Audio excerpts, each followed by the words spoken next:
Hi there, and welcome to our latest revision webcast for AS Microeconomics. And in this session, we're going to have a look at two aspects of the AS markets scheme of work.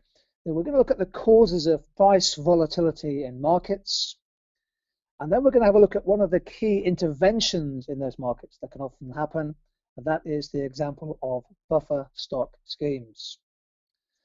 One of the key analysis questions you'll often get asked to think about is the underlying causes of price volatility in markets. Agricultural products in particular are very susceptible to volatile price swings. And there's several reasons for that, and these are captured in this slide. First factor is that the elasticity of demand for many of these products is pretty low. Demand is inelastic for necessities, so any shift in supply will cause a change in price, but consumers are pretty much guaranteed to carry on buying these things, even if the price rises, for example, by a substantial amount. So low price elasticity of demand is a key factor. And another factor is on the supply side. The elasticity of supply for agricultural products tends to be inelastic in the short run. Partly this is because of time lags in production when growing crops or, for example, raising livestock or even extracting metals and minerals from the ground. So you have this combination of low elasticity of demand and low elasticity of supply. And we'll put that into a diagram to show how you can show price volatility in a few seconds. Now, a third aspect of these kind of markets is that supply tends to be uncertain. Supply is volatile. Much of this is to do with unpredictable climatic factors. We call this the supply shock effect. Oftentimes, the actual supply that comes onto the market is very different from what has been planned in a given growing season. If we then factor in the fourth factor, shown on this slide, the impact of market speculators, we can see there's quite a potent causal mix here for price volatility. Speculators will tend to buy those commodities that they think whose price will go up. That actually, the act of buying has a ratchet effect, causing the price to go up. Conversely, if they think the price of a commodity will fall, well, they tend to sell those commodities, so they avoid holding on to commodities whose price is declining. And again, the act of selling in the market can force the price down very quickly. So these are markets, typically agricultural products, where price is volatile, unpredictable. And as a result, the revenues and the profits, the incomes of producers are uncertain too. So how best to show this diagrammatically? I think it's really important in the AS micro course to have good diagrams. We said in the previous slide that supply and demand are likely to be inelastic. So here is an example of two such curves. We'll have a look here in the first case at a rise in market demand. So say, for example, there's a significant increase in the market demand for rubber or copper. The demand shifts out, and because the supply is inelastic, that shift in demand from D1 to D2 causes a substantial jump in the equilibrium price from P1 to P2. There is price volatility in action. And on the right-hand side, we can think about a change in supply. In this case, we're going to think about a rise in market supply. Now, that could have been caused, for example, by extremely favorable growing conditions in the market, or perhaps the entry of new producers into the industry. Again, supply and demand in this diagram are drawn as inelastic, and a shift to the right in market supply, which I'll just show here, that causes the price to collapse from P1 to P2. So it's the combination of low elasticity of demand, low elasticity of supply, plus the shifts in the curves that are causing the price volatility in the market. Good diagrams can make a big difference to your analysis marks at AS. So why does this matter? Why do we concern ourselves with price volatility? What are some of the key economic problems arising from the big swings in market prices? I'm going to suggest to you there are three main areas to focus on. The first is really that it just creates a lot of uncertainty in the market. If you're a grower of a commodity such as cocoa or tea or coffee, it's very hard to predict from one year to the next what your income or your profit is going to be. And that risk and that uncertainty is often a major barrier to investment decisions. Farmers have little profits as it is, particularly the smaller ones, and they may be reluctant to go ahead with those small-scale capital projects, which in the long run is going to damage productivity and hold down people's real wages. Second problem is a wider issue. The price volatility is a major cause of extreme poverty and high unemployment. Smaller farmers, the ones with the least resources, well, they're less able to cope with those big gyrations in price. They have a low level of resilience to the market fluctuations. And actually, even when prices do rise, in theory they should gain, but oftentimes they're getting a very small percentage of the actual market price.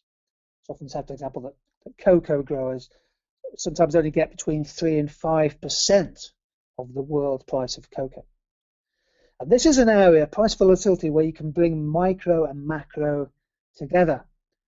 So price volatility has significant macroeconomic effects, especially for countries where there is what we call primary product dependence. This is where a very high percentage of their exports come from just one or two cash crops or one or two key industries. So there are big macroeconomic effects for the balance of payments.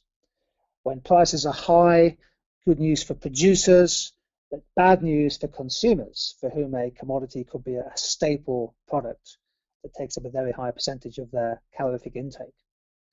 And so food poverty becomes a major problem when prices are rising. This slide tries to capture for you some of the economic issues that are associated with price volatility in markets. And here's an example that we're going to focus on in the next few minutes.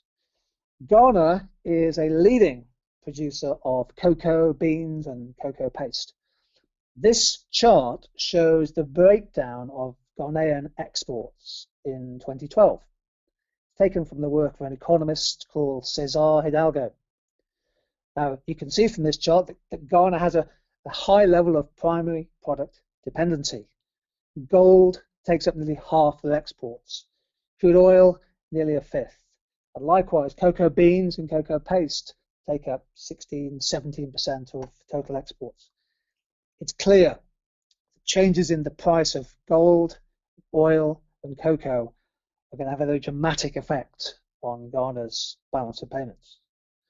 Now, Ghana is a really interesting country to study for all kinds of reasons, on the micro and the macro side.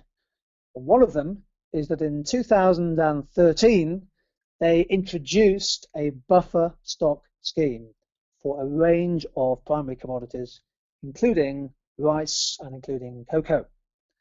So if you want to study this in more detail, head to the National Food Buffer Stock Company website. That will give you some detail there. Crucially, look at the bottom of this slide. The mandate of NAFCO is to try and guarantee an assured income to farmers by providing a minimum guaranteed price and a ready market. And look at the next sentence. They're trying to mop up excess production to reduce post-harvest losses and protect farm incomes. This leads us in to the idea of a buffer stock scheme as an intervention in a situation where we have price volatility. So Ghana is a really good example of a country that's introduced a buffer stock management agency. They introduced it in 2013. Who knows, exams in 2015 might well have picked up on this. Before we look at the analysis of a buffer stock and evaluate it, a little bit of context. Ghana is a leading cocoa bean producer. It's not the main producer. The Ivory Coast is way ahead of it. And in fact, Indonesia is now outpacing Ghana as a producer of cocoa. So how does a buffer stock scheme work? Now, there are actually several variations of buffer stock diagrams, but providing you're happy with the one you've got, and you're confident with this, the examiners will allow you to use it. So this is my particular buffer stock scheme diagram. The essence of a buffer stock scheme is to stabilize the price of a particular product in the market. If you can stabilize the price, hopefully you can also stabilize incomes. Certain buffer stock schemes work in different ways. In my example here, we're setting an upper target price, if you like, a price ceiling, and we're setting a lower target price in the market.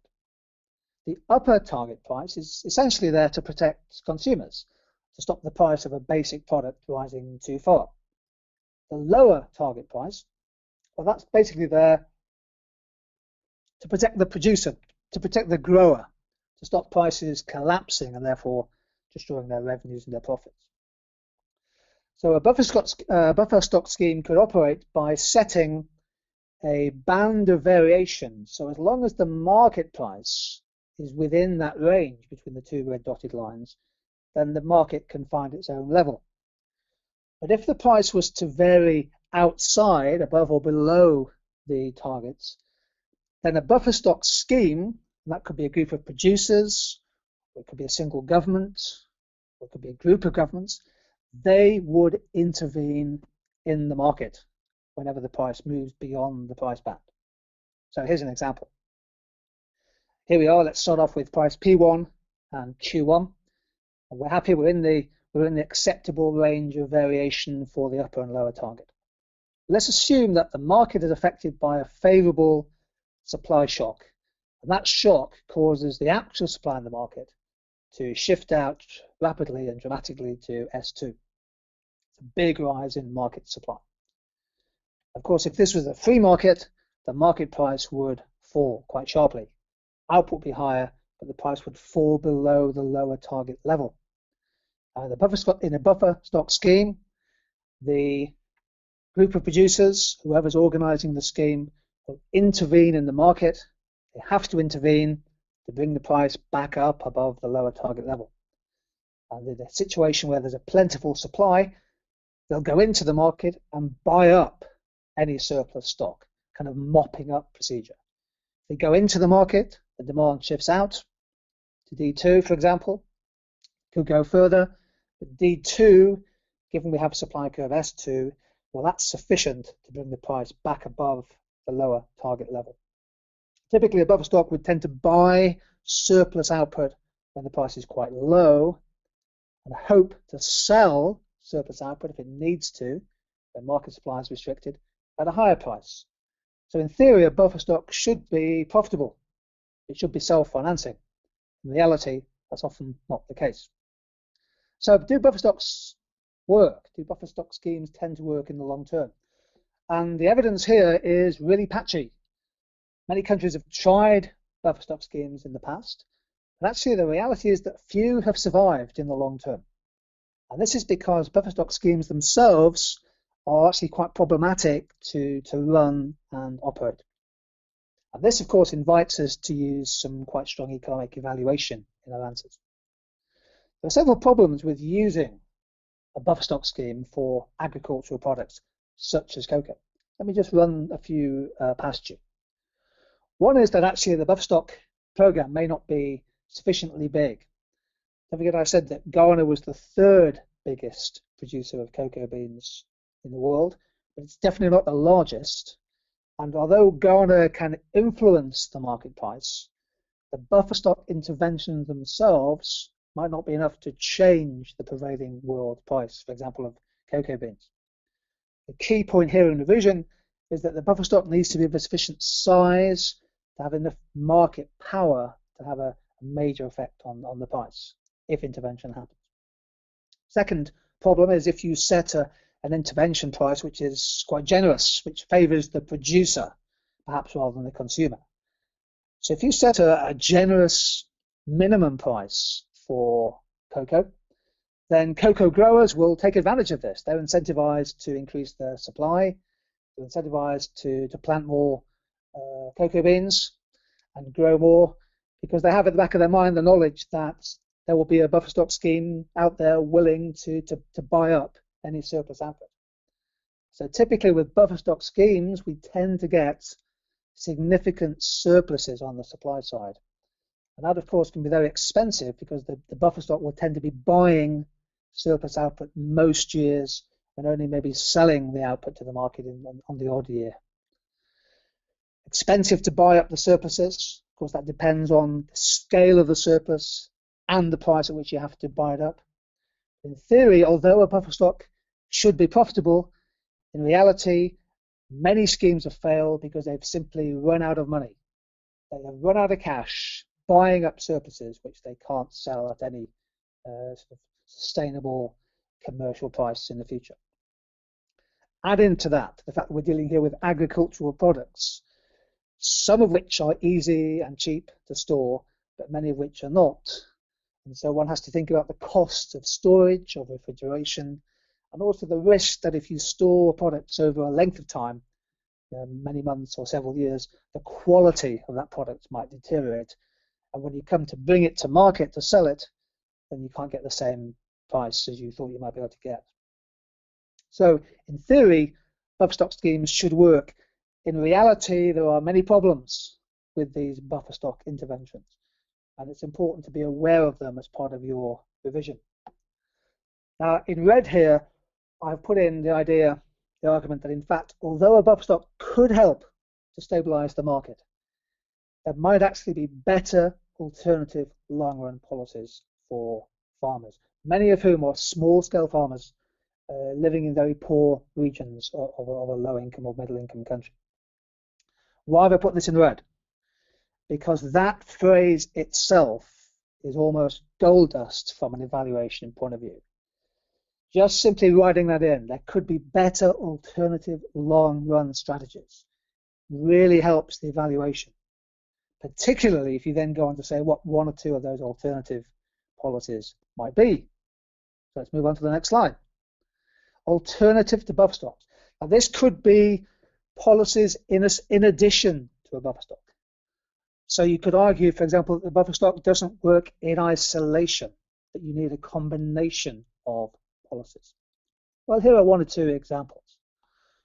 One is to embrace and harness mobile technology to help farmers.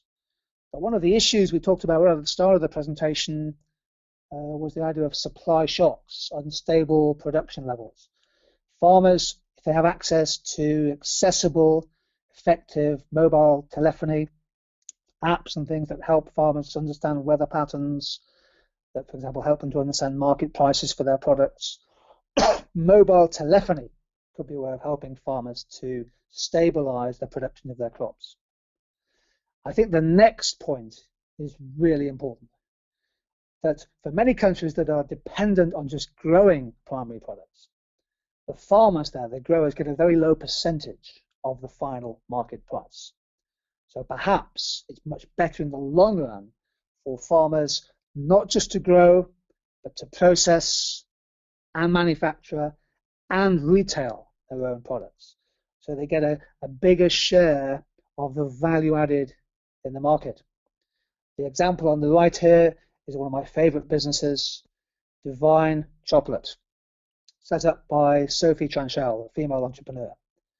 Now, Divine Chocolate is 45% owned by the cocoa farmers themselves and trades under the fair trade label, of course. So those cocoa farmers are likely to get a better deal, and the extra income can be used, for example, to buy better fertilizers, to invest in better seeds, etc., all of which have a long-term positive effect. Another alternative is to invest. So instead of the government just subsidizing through buffer stocks, get the government or some other agency to invest in better storage facilities or better irrigation systems. Low-level capital investment which have the effect of helping to stabilize supply and avoid some of the extremes of production from one year to another. And finally, a lot of small farmers, the biggest problem they have is that when extreme freak weather happens, they are just unprepared and they are vulnerable to losing a lot. Increasing interest at the moment in microcredit, microfinance, and one aspect of that, microinsurance, policies for poor farmers. So if their crops are washed away, or if their livestock are affected by drought, they have something to fall back on other than, for example, an intervention by a buffer stock agency. What I've tried to capture for you in this slide are some of the alternatives, or the extra strategies that could be used to help poor farmers who suffer from price volatility. And the key point from an exam is that evaluation, good evaluation, always includes, I think, suggesting alternatives to the policy intervention that is under discussion given the question you've got. So this was a revision webcast on price volatility and buffer stock schemes. Keep the revision going by following the hashtag econ1 for your AS Micro. If you want to continue the conversation, I'm on Twitter. And thank you for joining me on this revision webcast today.